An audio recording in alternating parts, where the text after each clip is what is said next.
Belajar ngonten itu sebetulnya sama seperti belajar berenang. Lu ingat kan waktu lu belajar berenang, satu-satunya cara supaya lu bisa berenang itu adalah lu nyemplung di dalam airnya dulu baru belajar. Nah, sebetulnya ngonten juga sama.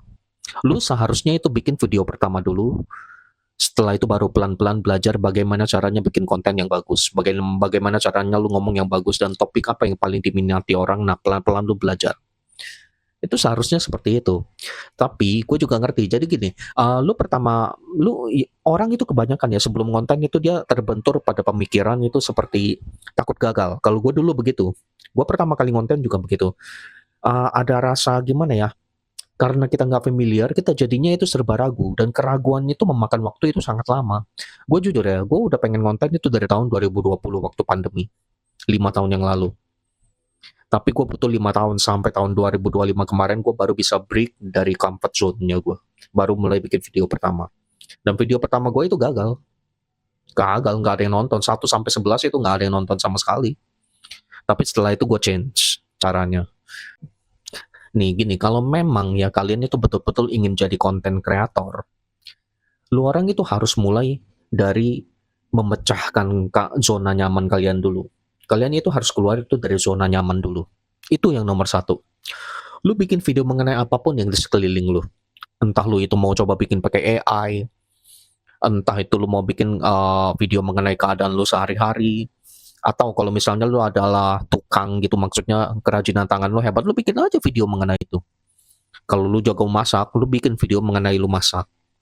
Karena konten itu bisa macam-macam gitu loh. Konten itu betul-betul bisa macam-macam dan gak ada yang bisa menilai apakah ini akan bagus apa enggak. Yang bisa menilai itu hanya penontonnya sendiri. Kalau YouTube, YouTube itu algoritma YouTube itu hanya membaca berapa banyak yang like, nanti dipromot lagi. Semua platform itu begitu algoritmanya. Yang menghakimi itu adalah penontonnya. Kalau mereka suka, mereka klik like. Kalau mereka suka, mereka nonton sampai habis. Nah, itulah yang menjadi judge-nya. Hakimnya itu di sana. Nah, gue kasih lu contoh ya, kenapa konten itu kita nggak bisa mastiin ya. Gue udah pernah ngeliat itu satu konten yang aneh banget. Tapi views-nya itu 40 juta lebih. Ini yang bikin adalah orang Korea. Lu tau nggak kontennya itu mengenai apa? Mengenai nyamuk. Jadi nyamuk dia tangkap satu, sayapnya itu dibuntungin, setelah itu dia taruh di atas raket nyamuk. Raket nyamuk tahu kan yang listrik itu kan, nanti nyamuknya pelan-pelan jatuh, kena itunya, wah pertak-pertak gitu. Nah, itu video mengenai itu. 2 menit lebih yang nonton 40 juta lebih. Bingung kan lu? Ya memang begitu. Cuman intinya apa? Lu harus coba dulu yang pertama. Nih, kalau lu masih ragu ya, gua ada satu wawancara yang gue pengen share pengalaman gue nonton gitu ya. Kalian tahu Mr. Beast kan? Mr. Beast itu adalah YouTuber nomor satu. Itu followernya itu udah hampir 400 juta follower itu Mr. Beast. Nah, di suatu wawancara dia ditanya orang. Jadi ada yang nanya itu gimana sih caranya bikin konten yang bagus seperti kamu? Gitu. Mr. Beast itu tanya balik. Kamu udah upload berapa video? Diam langsung orang itu. Saya belum pernah upload. Ya udah jangan ngomong dulu, kata Mr. Beast. Tapi kalau lu udah upload 100 video, baru lu ketemu gue lagi, baru kita ngomong mengenai bagaimana caranya bikin konten yang bagus. Itu kata Mr. Beast. Dan itu memang benar setelah dipikir-pikir. Jadi gue ngomong kayak begini nih ya, ini gue nggak punya kapasitas untuk ngajarin siapapun. Tapi gue paling nggak itu bisa sharing. Pengalaman gue pertama ngonten itu ya persis seperti kata Mr. Beast. Gue dulu mah nggak tahu apa-apa, tapi gue coba. Dan percobaan gue itu gagal. Tapi kalau dari yang gue tahu ya, lu gagal 10 kali, 20 kali itu biasa. Nggak ada yang nonton itu biasa. Nah ini, kalau teman-teman misalnya mau jadi konten kreator, itu yang pertama-tama kalian itu harus mulai itu dari video pertama. Dan jangan pernah punya pemikiran bahwa sekali sekali coba itu harus berhasil, nggak ada itu. Barangkali sama sekali nggak ada yang nonton, mungkin sampai 100 video nggak ada yang nonton juga.